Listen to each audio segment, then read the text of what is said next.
हम फिर से लेकर आ चुके हैं आप लोगों के लिए शाम की सभी ताज़ा और बड़ी खबरें। एक एक कर आपको सारी खबरों की जानकारी देंगे आज देश दुनिया में क्या कुछ हो रहा है। दरअसल दोस्तों सबसे पहली जो बिग ब्रेकिंग न्यूज़ आ रही है आपको बता दोस्तों, राहुल गांधी का केंद्र सरकार पर बड़ा हमला। बोले आज नफरत की राजनीति कर रही है भारतीय जनता पार्टी। जी हाँ, देश में धर्म के नाम पर राजनीति हो रही है, इसके बारे में आपको विस्तार से बताएंगे। वहीं पर दोस्तों अगली बिग ब्रेकिंग में हम आपको बताएंगे किसान नेता राकेश टिकैत बोले वोट की चोट खाने को तैयार रहे बीजेपी। इस बार उत्तर प्रदेश में किसी भी हालत में भाजपा को नहीं आने देंगे, इसके बारे में आपको विस्तार से बताएंगे। वहीं पर दोस्तों अगली बिग ब्रेकिंग में हम आपको बताएंगे दोस्तों मोहम्मद शमी हुए ट्रोल। तो असदुद्दीन ओवैसी ने बोला भाजपा पर बड़ा हमला। बोले फिलहाल नफरत फैलाने वालों की कमी नहीं। जी हाँ, अब क्रिकेटरों को भी ट्रोल किया जा रहा है, इसके बारे में बताएंगे दोस्तों आपको। वहीं पर दोस्तों समीर वानखेड़े की बढ़ गई मुसीबतें मोदी भक्ति में। जी हाँ, करे जा रहा था एक के बाद एक नए नए कांड, जिसके बाद अब नवाब मलिक ने पोल खोल दी है, इसकी बताएंगे इसके बारे में भी। वहीं पर दोस्तों प्रियंका गांधी का योगी आदित्यनाथ के ऊपर बड़ा हमला। बोले उत्तर प्रदेश की जनता योगी आदित्यनाथ से छुटकारा चाहती है। जी हाँ, और वो छुटकारा हम दिलाएंगे, इसके बारे में भी आपको विस्तार से बताएंगे। वहीं पर दोस्तों ममता बनर्जी की हुई यूपी में एंट्री। जी हाँ, दरअसल दोस्तों आपको बता दें कमलापति के पूरे परिवार जो है वो टीएमसी में शामिल हो गया, इसके बारे में भी आपको विस्तार से बताएंगे। वहीं पर दोस्तों सहवाग और दोस्तों मोहम्मद इरफान का, जी आपको इरफान पठान का दोस्तों नफरती चिंटू को करारा जवाब, इसके बारे में भी आपको विस्तार से बताएंगे। वहीं पर दोस्तों अगली बिग ब्रेकिंग में हम आपको बताएंगे दोस्तों महुआ मोहित्रा का भाजपा पर बड़ा हमला। बोले फिलहाल भाजपा के रहते हुए देश में हिंदू मुसलमान हो रहा है, इसके बारे में भी आपको विस्तार से बताएंगे। वहीं पर दोस्तों अगली बिग ब्रेकिंग में हम आपको बताएंगे। जी हाँ, दरअसल दोस्तों आपको बता दें भारतीय जनता पार्टी को लेकर अखिलेश यादव ने फूका बिगुल। बोले फिलहाल 2022 में सपा की पूर्ण बहुमत से सरकार बन रही है, इसके बारे में भी आपको विस्तार से बताएंगे। वहीं पर दोस्तों कपिल सिब्बल ने उठाए मोदी सरकार पर कई बड़े सवाल। बोले किसानों के मुद्दे पर एक ट्वीट नहीं किया प्रधानमंत्री ने, जब 4 किसानों की जान चली गई, लेकिन फिलहाल जीत हार पर ट्वीट करने के लिए है प्रधानमंत्री के पास मौका, इसके बारे में भी आपको विस्तार से बताएंगे। वहीं पर दोस्तों पाकिस्तान के गृह मंत्री को दोस्तों, जी हाँ, शेख राशिद को भारत के मुसलमानों का करारा जवाब। बोले फिलहाल अगर ये इस्लाम की जीत है तो ये हम सब हिंदुस्तानियों की हार है, इसके बारे में भी आपको विस्तार से बताएंगे कैसे मुस्लिम भाइयों ने मुंह तोड़ जवाब दिया पाकिस्तान के गृह मंत्री को। वहीं पर दोस्तों अगली बिग ब्रेकिंग में हम आपको बताएंगे। जी हाँ, दरअसल दोस्तों आपको बता दें लगातार देश में निजीकरण चल रहा है, 2024 तक देश बिक जाएगा जब तक दूसरी सरकार आएगी। जी हाँ, आपको बता दोस्तों राहुल गांधी ने केंद्र सरकार को घेरा। सारी खबरें दोस्तों एक एक कर देंगे और कुछ बड़े ऐलान कर दिए अखिलेश ने, इसके बारे में भी बताएंगे। फिलहाल खैर चलिए हम बढ़ते हैं दोस्तों एक और सबसे पहली और सबसे बड़ी खबर की ओर। दरअसल दोस्तों आपको बता दें राहुल गांधी का केंद्र सरकार के ऊपर बड़ा हमला। बोले धर्म के नाम पर राजनीति कर रही है बीजेपी। राहुल गांधी ने कहा कि आज देश में नफरत फैलाई जा रही है, धर्म के नाम पर राजनीति कर रही है भारतीय जनता पार्टी। राहुल गांधी ने कहा कि देश के विकास की अगर बात की जाए तो विकास के नाम पर कुछ नहीं किया बीजेपी ने, लेकिन अगर धर्म के नाम की राजनीति की बात की जाए तो बीजेपी जगह जगह हिंदू मुसलमान धर्मांतर की जो है राजनीति कर रही है। राहुल गांधी ने कहा कि बहुत ही दुखद है कि हमारे देश में जो पिछले 50 साल में नहीं हुआ था वो अब हो रहा है। राहुल गांधी ने कहा कि आज हमारे देश का लोकतंत्र खतरे में आ चुका। जब से भारतीय जनता पार्टी सत्ता में आई तब से उसने देश में महंगाई को चरम सीमा पर ला दिया। युवाओं के पास नौकरियां नहीं है, महंगाई लगातार बढ़ती जा रही, पेट्रोल डीजल के दाम पर सरकार बोलने को तैयार नहीं है। इनके अपने मंत्री विवादित बयान देते हुए नजर आते। कुछ लोग कहते हैं कि 95% लोग तो पेट्रोल यूज ही नहीं करते, तो कुछ लोग कहते हैं कि पेट्रोल से गरीब का क्या लेना देना। बताइए आप, जो लोग ट्रेवल करते हैं दोस्तों, जो लोग इधर से उधर दूर जगहों पर जाते हैं, गरीब भी बस में ही जाता है। ये तो पता होगा मोदी सरकार को, यह इतना भी भेजा नहीं है बीजेपी वालों के पास दोस्तों।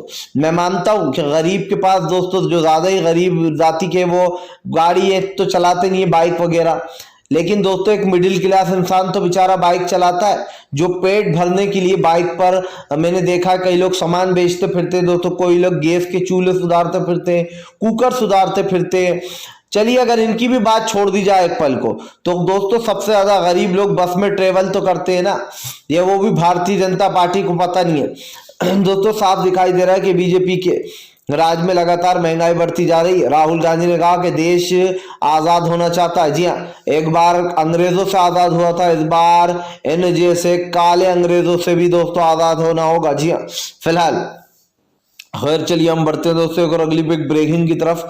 बता दोस्तों अगली जो बड़ी खबर निकल कर आ रही है, राकेश टिकैत बोले इस बार वोट की चोट के लिए तैयार रहे भाजपा।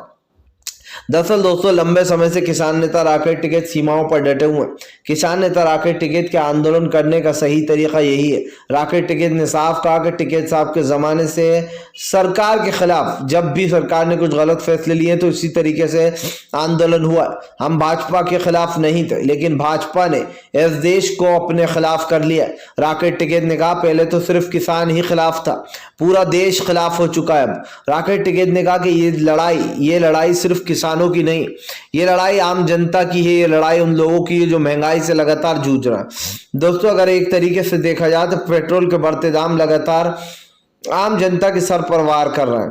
क्या दोस्तों आप और हम इन बातों से पीछा छुड़ा सकते हैं कि आज महंगाई लगातार बढ़ती चली जा रही। किसान नेता राकेश टिकैत ने कहा कि सभी किसानों से अपील है कि वो यहाँ पर आकर दिवाली मनाए और दिल्ली को भी दिखा दे कि किसान किस तरीके से दिवाली मनाता है।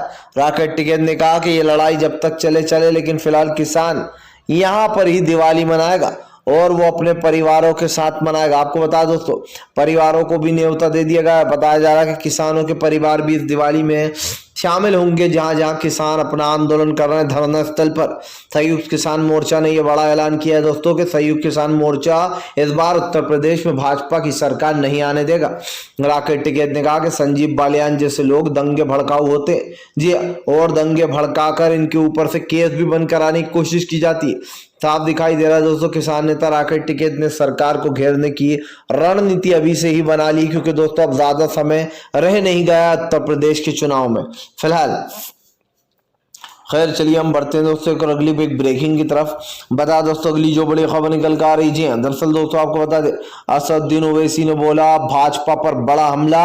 बोले अब क्रिकेटरों को भी ट्रोल कर रहे हैं 2 रुपीज वाले ट्विटर, जी हाँ ट्विटर हैंडल। दरअसल दोस्तों आपको बता दें मोहम्मद शमी जिस तरीके से उनकी गेंदबाजी की तारीफ होती है दोस्तों, उसको लेकर सभी लोग हमेशा शमी की तारीफ करते हैं। लेकिन दोस्तों आपको बता दें अब जो यहाँ पर मोहम्मद शमी को अंधभक्तों ने, मोदी के अंधभक्तों ने, जो 2 रुपए ट्वीट वाले लोग हैं दोस्तों बीजेपी के IT सेल के, उन्होंने कल से ही जो है यहाँ पर दोस्तों शमी को टारगेट किया है। और शमी को टारगेट करते हुए दोस्तों उन्होंने एक ट्रेंड चला दिया है कि मोहम्मद शमी पाकिस्तान जा। अब आप सोचिए दोस्तों, क्या इंडिया टीम हार गई, इसमें मोहम्मद शमी का कुछ लेना देना है? दोस्तों किसी भी खिलाड़ी ने अपनी 100% दिया ही नहीं है।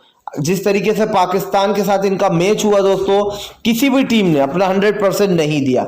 और ये मैं क्यों बोल रहा हूं दोस्तों, सिर्फ मोहम्मद शमी पे क्यों उंगली उठाई जा रही है? क्योंकि ये हिंदू मुसलमान का एक एजेंडा है। अब अपनी भद्द तो पिट गई है, अब ये लोगों ने सोचा कि कैसे जो भैया यहाँ पर इज्जत बचाई जाए, तो मोहम्मद शमी पे ही सारा इल्जाम डाल दो। सोचिए दोस्तों वहां पर KL राहुल, उन्होंने कोई रन नहीं बनाए दोस्तों, सूर्या ने कोई कमाल नहीं दिखाया, यानी कि दोस्तों जो बैटिंग कर रहे थे उन्होंने तो कोई कमाल नहीं दिखाया।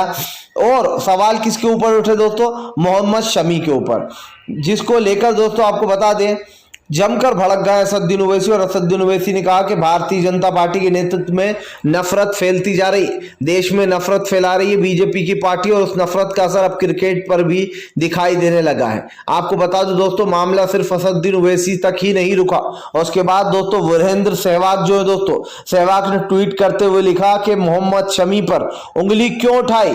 सिर्फ इसीलिए क्योंकि वो मुसलमान है। सोचिए दोस्तों, सहवाग काफी अच्छे खिलाड़ी रहे हैं दोस्तों, और सचिन के जमाने के हैं वो भी। जिस तरीके से दोस्तों सहवाग ने अंधभक्तों को मुंह तोड़ जवाब दिया है, यह काबिल तारीफ है दोस्तों। सहवाग सोचिए कितनी पते की बात कर रहा है कि मोहम्मद शमी पे तुम लोग सिर्फ इसीलिए उंगली उठा रहा हो क्योंकि वो एक मुसलमान है, इसीलिए तुम कह रहा हो कि पाकिस्तान चले जाओ। यही नहीं दोस्तों, और उसके बाद इरफान पठान ने मोदी सरकार पर कटाक्ष करते हुए एक ट्वीट किया। इरफान पठान ने लिखा कि हम भी जब ये क्रिकेट चल रहा था हम भी वहीं पर थे, जब टीम इंडिया आ रही हमें बहुत बुरा लगा, जब हम जाया करते थे तो हमारे साथ भी बहुत बार ऐसा हुआ है। कि इंडिया टीम हार गई है, लेकिन वो पहले के आपको बता दें, उसके बाद इरफान पठान ने कहा कि हमें किसी ने कभी ब्लेम नहीं किया। उसके बाद इरफान पठान ने कहा ये मैं पहले के भारत की बात कर रहा हूं, जो पहले का भारत था। समझिए दोस्तों, इरफान पठान के वर्डों पर जोर दीजिए और दिमाग लगाइए, मैं पहले के भारत की बात कर रहा हूं। यानी कि दोस्तों जब भाईचारा था, प्रेम था, आज जो मोदी सरकार का नया भारत है वो बहुत ही, आप समझ सकते क्या है।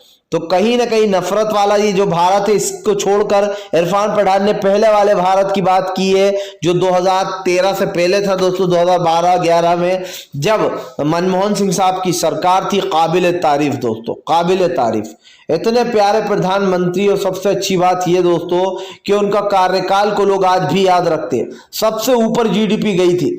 इरफान पठान के साथ साथ दोस्तों महुआ मोइत्रा ने भी मोदी सरकार को घेरते हुए कहा कि फिलहाल एक क्रिकेटर को इस तरीके से हिंदू मुसलमान के जाल में फंसाना यह सही बात नहीं है। क्या आप क्रिकेटर भी दोस्तों अब इसका निशाना बनेंगे? दोस्तों सोचिए, इस देश के लिए नाम कमाया है हमारे देश के मुस्लिम क्रिकेटरों ने भी दोस्तों उतना ही मेहनत की जितने कि हमारे हिंदू भाई क्रिकेटरों ने। आपको बता दो दोस्तों, मोहम्मद इरफान पठान, जी जहीर खान, अजहरुद्दीन, दोस्तों इन लोगों ने इतिहास रचा है। फिलहाल खैर चलिए हम बढ़ते हैं दोस्तों एक और अगली ब्रेकिंग की तरफ। बता दोस्तों अगली जो बड़ी खबर निकल कर आ रही है, दरअसल दोस्तों आपको बता दें पाकिस्तान के गृह मंत्री को दोस्तों भारत के मुसलमानों का मुंह तोड़ जवाब दिखाया इसको आईना। जी दरअसल दोस्तों पाकिस्तान का गृह मंत्री कुछ ज्यादा ही उचक रहा था। क्यों उचक रहा था दोस्तों? क्योंकि पाकिस्तान की जीत हो गई है, लेकिन लगता है ये लोग ये भूल गए कि हमेशा पाकिस्तान को इंडिया की टीम ने ही धूल चटाई है। इंडिया की टीम ने न सिर्फ धूल चटाई है बल्कि बार बार ये साबित किया है कि इंडिया नंबर 1 है जी सारे देशों में। लेकिन दोस्तों जब से मोदी सरकार आई है तब से इंडिया का नाम धीरे धीरे कर विदेशों में बदनाम होने लगा है। खैर ये एक अलग मतलब है, लेकिन दोस्तों आपको बता दें पाकिस्तान के गृह मंत्री को मुंहतोड़ जवाब दिया है इंडिया के मुसलमानों ने।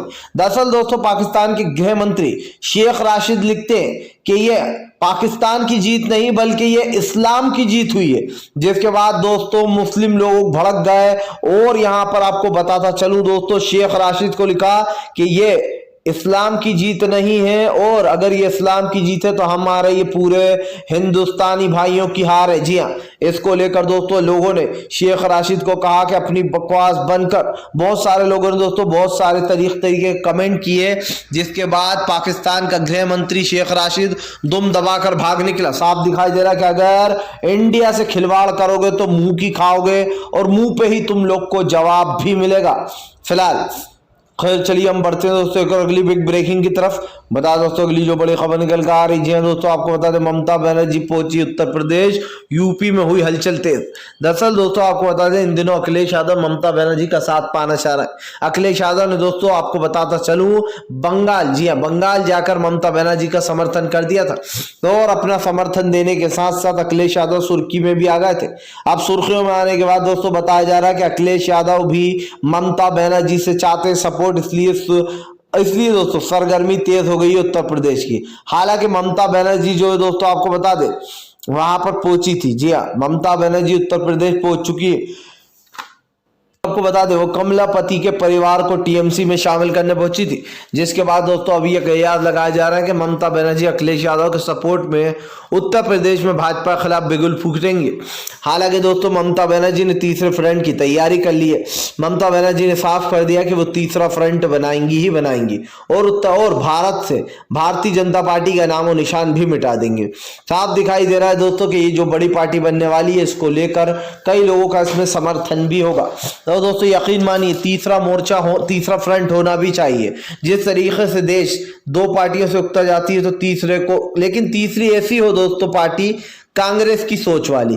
दरअसल दोस्तों मुझे कांग्रेस की सोच अच्छी लगती है। क्यों अच्छी लगती है? क्योंकि कांग्रेस में दोस्तों हिंदू मुसलमान नहीं होता है, गोडसे की पूजा नहीं की जाती है जिसने गांधी जी को मार दिया था, आरएसएस के तलवे नहीं चाटे जाते हैं, और छोटे छोटे हिंदू संगठन जैसे बजरंग दल दोस्तों, हिंदू परिषद, इन लोगों को जो गुंडागर्दी का सर्टिफिकेट दे रखा है बीजेपी ने, जहां ये चाहते हैं लोगों को पीटने चले जाते हैं, लोगों को मारा जाता है। बताइए आप, जैसे दोस्तों कानून नाम की कोई चिड़िया ही नहीं है इनके लिए, और इनको बढ़ावा कौन दे रही है दोस्तों? बीजेपी। आज जिस तरीके से छोटे छोटे संगठन बड़े यहाँ पर हमले करते हैं बड़े बड़े, इनको लेकर कोई भी कार्रवाई नहीं होती फिलहाल। खैर चलिए हम बढ़ते हैं दोस्तों एक और अगली बिग ब्रेकिंग की तरफ।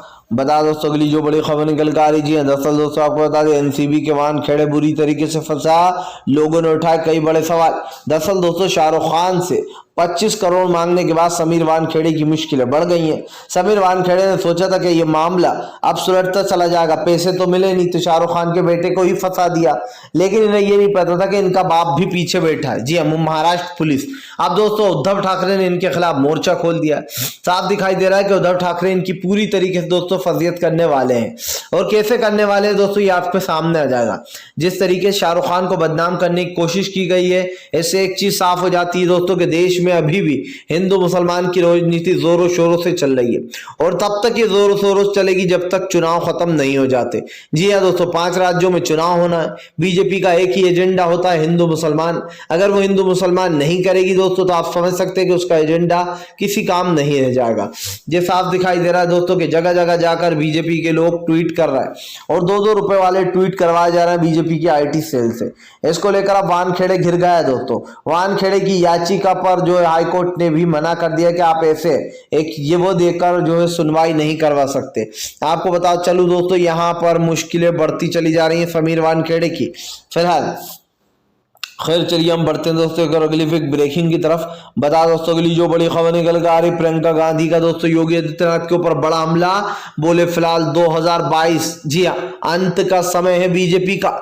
आपको बता दोस्तों प्रियंका गांधी का कहना है कि उत्तर प्रदेश में भारतीय जनता पार्टी की सरकार को पूरे 5 साल हो चुके हैं, लेकिन इस सरकार ने इन 5 सालों में कुछ भी नहीं किया है। आपको बताता चलूं प्रियंका गांधी ने कहा कि सरकार ने उत्तर प्रदेश में आते ही देश की जनता को गंभीर रूप से धोखा दिया है। दोस्तों यह बात साफ दिखाई दे रही है कि बीजेपी इन दिनों जो यहाँ पर काफी कोशिश कर रही है, लेकिन वो संभल नहीं पा रही है। दोस्तों आपको बताता चले भारतीय जनता पार्टी के ऊपर कई सवाल खड़े हो गए। बीजेपी आज जिस तरीके की राजनीति कर रही है दोस्तों ये उसके ऊपर ही भारी पड़ने वाली है। बीजेपी ने कई बार ये बताने की कोशिश की है कि वो सत्ता में है, लेकिन दोस्तों क्या इस बात को झुठलाया जा सकता है कि बीजेपी की सरकार लगातार देश में ऐसी परिस्थितियां बना रही है जिससे कि वो देश में नफरत फैला सके। और दोस्तों देश की जो हालात है वो काफी ज्यादा खराब हो चुके हैं, यानी कि बीजेपी कितनी कोशिश कर ले इस बार वो सत्ता में रहने वाली नहीं है। दोस्तों साफ है कि देश के जो गंभीर हालात हो रहे हैं इससे बीजेपी भागने की कोशिश कर रही है। प्रियंका गांधी ने साफ कहा कि उत्तर प्रदेश के बिगड़ते हालात की जिम्मेदार बीजेपी है। कानून व्यवस्था का पता नहीं है दोस्तों, पढ़ाई लिखाई पर बच्चों की ध्यान नहीं दिया जा रहा, अस्पतालों में दवाइयां नहीं है। इन सारी चीजों को प्रियंका गांधी ने कहा सत्ता में आते ही सबसे पहले यही सुधार करेंगे फिलहाल। खैर चलिए हम बढ़ते दोस्तों एक और अगली बिग ब्रेकिंग की तरफ। बता दोस्तों संजय सिंह ने बोला भारतीय जनता पार्टी पर बड़ा हमला, बोले सबसे बड़ी देश विरोधी पार्टी। जी हाँ दरअसल दोस्तों आपको बता दें भाजपा के नेता ने अभी एक दिन पहले विवादित बयान दिया था जिसमें उन्होंने कहा था कि जो लोग बीजेपी को वोट देंगे वो राष्ट्रवादी होंगे, और जो लोग अदर दूसरी पार्टी को वोट देंगे वो आतंकवादी होंगे। जिसके बाद दोस्तों इसके विवादित बयान पर, बीजेपी नेता के विवादित बयान पर संजय सिंह ने जमकर हमला बोला। संजय सिंह ने कहा कि जो लोग सबसे बड़े देशद्रोही हैं वो लोगों को नसीहत देना है कि किसको वोट दें और किसको नहीं। दरअसल दोस्तों बीजेपी को उत्तर प्रदेश में अपनी करारी हार नजर आ रही है, यही कारण है दोस्तों जो बीजेपी लगातार बौखला रही है। ये बात तो साफ है दोस्तों कि बीजेपी अपनी हार को चाहकर भी बचा नहीं सकती। भारतीय जनता पार्टी ने दोस्तों लोगों को ये समझाने की कोशिश की कि वो सत्ता में आकर लोगों का भला कर रही है, लेकिन दोस्तों कैसे लोगों का हनन किया जा रहा है और कैसे जो है यहाँ पर लोगों की भावनाओं से खेला जा रहा है साफ दिखाई दे रहा है। संजय सिंह ने कहा कि जिस तरीके से मंदिर में बड़े बड़े घोटाले किए गए, जल जीवन योजना में बड़े बड़े घोटाले किए गए, इसका जवाब क्या प्रधानमंत्री देंगे? क्या योगी आदित्यनाथ बता सकते हैं कि फिलहाल तिरंगा यात्रा निकालने पर रोक क्यों? जी हाँ, क्यों जो यहाँ पर विपक्ष को बार बार रोका जा रहा है? क्या डर लग रहा है? क्या आपको बता दो तो यूपी की उत्तर प्रदेश की सरकार अब समझ चुकी है कि इस बार उसकी दाल नहीं गलने वाली, और ये साफ है दोस्तों उत्तर प्रदेश की सरकार को डर लग रहा है कि फिलहाल हाथ से सत्ता खिसक जाएगी। और यकीन मानिए दोस्तों अगर हाथ से सत्ता खिसकी तो बीजेपी पूरी तरीके से फेल हो जाएगी और बीजेपी सोच में पड़ जाएगी फिलहाल अब किया जाए तो क्या किया जाए। फिलहाल अगर आपको दोस्तों वीडियो पसंद आए तो इसको लाइक कीजिए, अगर आप चैनल पर पहली बार आए तो सब्सक्राइब करने के साथ साथ पास में एक घंटी आएगी यानी कि बेल आइकन दोस्तों उसको ज़रूर दबा दें ताकि हमारे हर वीडियो की अपडेट दोस्तों आपको मिल पाए।